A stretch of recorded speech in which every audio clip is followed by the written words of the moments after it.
بسم اللہ الرحمن الرحیم۔ محترم سامعین، السلام علیکم۔ ایک عابد کی حضرت موسیٰ علیہ السلام کے حق میں بد دعا۔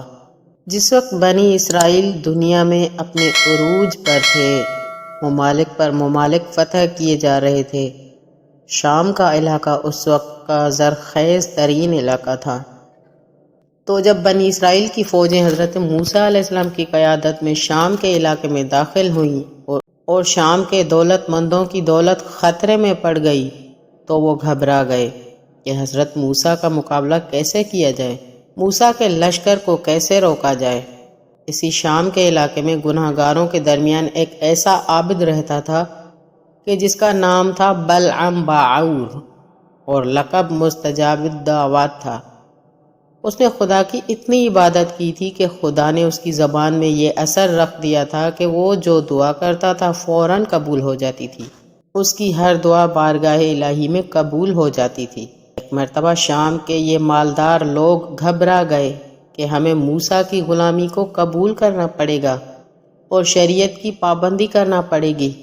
اس عابد کے پاس آئے اور کہا کہ تو ہمارے لیے دعا کر کہ خدا ہمیں فتح دے اور موسیٰ کے لشکر کو شکست دے۔ جتنا مال چاہے، ہمارے خزانوں کے منہ تیرے لیے کھلے ہوئے ہیں۔ عابد نے کہا، نہیں، حضرت موسیٰ اللہ کے نبی ہیں، حضرت موسیٰ اللہ کے نمائندے ہیں، میں بھلا ان کے خلاف کیسے دعا کروں؟ اب ان سرمایہ دار لوگوں کو بھی پتہ ہے کہ یہی شخص ہمارا مسئلہ حل کر سکتا ہے، چنانچہ دوبارہ آئے، پیشکش کو زیادہ کر دیا، بوریاں اشرفیوں سے بھر کر لائے اور کہا، یہ لے لے اور ہمارے لیے دعا کر۔ اب جو دولت دیکھی تو ایمان ڈگمگانے لگا۔ اب کہاں کے موسیٰ، کہاں کی نبوت، کہاں موسیٰ کا احترام؟ تیار ہو گیا، اپنے خچر پر سوار ہو گیا اور اس پہاڑی کی جانب بڑھنے لگا جس کی چوٹی پر جا کر یہ دعا مانگا کرتا تھا۔ آدھے راستے میں اس کا خچر رک گیا، مزید آگے جانے سے انکار کر دیا۔ عابد نے خچر کو مارا، بہت زد و کوب کیا، مگر خچر آگے نہ بڑھا۔ جب خچر نے انتہا مار کھائی تو ایک مرتبہ حکم خدا سے گویا ہوا۔ اللہ نے اسے زبان عطا کی اور اس نے کہا، اے شخص، خدا نے تجھے اتنا بڑا مقام دیا ہے، تیری زبان میں تاثیر رکھی ہے، خدا کے اس احسان کو یاد کر اور حضرت موسیٰ کے خلاف بد دعا نہ کر، نقصان اٹھائے گا۔ لیکن عابد نہ مانا، پیدل ہی پہاڑ کی چوٹی پر چلا گیا، ہاتھوں کو پھیلایا، موسیٰ علیہ السلام کے لیے بد دعا کرتا ہے۔ ایک مرتبہ آواز آئی، اے شخص، تیری تمام ریاضتیں ضائع ہو گئیں، اب تیری دعا قبول نہیں ہو سکتی، تو نے اللہ کے نمائندے کے خلاف ہاتھ اٹھایا ہے۔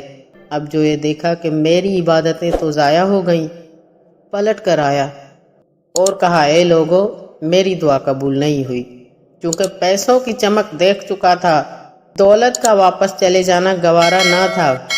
تو کہا کہ اگر تم موسیٰ کے لشکر کی تباہی چاہتے ہو تو ایک طریقہ اور بتاتا ہوں، اس پر عمل کرو، تمہارا مقصود حاصل ہو جائے گا، کیونکہ جس امت میں بھی یہ طریقہ آیا ہے وہ امت تباہ ہو گئی ہے۔ انہوں نے پوچھا، کیا طریقہ ہے؟ اس عابد نے کہا، کوشش کرو کہ موسیٰ علیہ السلام کے لشکر میں کچھ بے پردہ عورتیں بھیج دو، اور اگر یہ بے پردہ عورتیں وہاں جا کر فساد پھیلانے میں کامیاب رہیں، یعنی لوگوں نے انہیں قبول کر لیا اور کسی نے ان پر اعتراض نہ کیا، تو سمجھ لینا کہ بغیر مزید کچھ کیے موسیٰ کے لشکر کی تباہی یقینی ہے۔ انہوں نے کچھ بے پردہ عورتوں کو تیار کر کے اس بازار میں بھیجا کہ جس کے پاس ہی حضرت موسیٰ کی فوج قیام کیے ہوئے تھی۔ جب یہ بے پردہ عورتیں آئیں تو موسیٰ علیہ السلام کے لشکروں کی عورتوں نے بھی اپنا پردہ اتار پھینکا۔ اب لشکریوں کے ایمان میں ضعف آیا، اب تقوی رخصت ہوا، اب جذبہ جہاد میں کمی آئی، اب وہ خدا کی برکت چلی گئی۔ چنانچہ امام علیہ السلام فرماتے ہیں کہ جس لشکر نے اب تک بڑی بڑی حکومتوں کو شکست دی تھی، اب وہ شکست کھا کر پیچھے ہٹ رہا ہے، یہاں تک کہ حضرت موسیٰ نے ایک نائب کو بھیجا، وہ اس لشکر میں آیا، اس نے ایک کام کیا وہ یہ کہ جتنی بے پردہ عورتیں تھیں ان کے سامنے یہ اختیار رکھا کہ یا تو پردہ اوڑھ کر گھر میں آ جاؤ یا اپنی گردنوں کو کٹوا لو۔ اب بے پردہ عورتوں کا قتل عام شروع ہوا۔ قتل عام کے نتیجے میں عورتیں پردے میں چلی گئیں۔ اب جو یہ لشکر آگے بڑھا اس نے پورے ملک شام پہ قبضہ کر لیا۔ جب حضرت موسیٰ تک اطلاع فتح پہنچی تو حضرت موسیٰ نے فرمایا یقیناً جس قوم میں بے پردہ عورتیں ہوتی ہیں تو اس قوم کی تباہی یقینی ہے، کیونکہ پھر خدا اپنی رحمت کو اس قوم میں سے اٹھا لیتا ہے۔ والسلام۔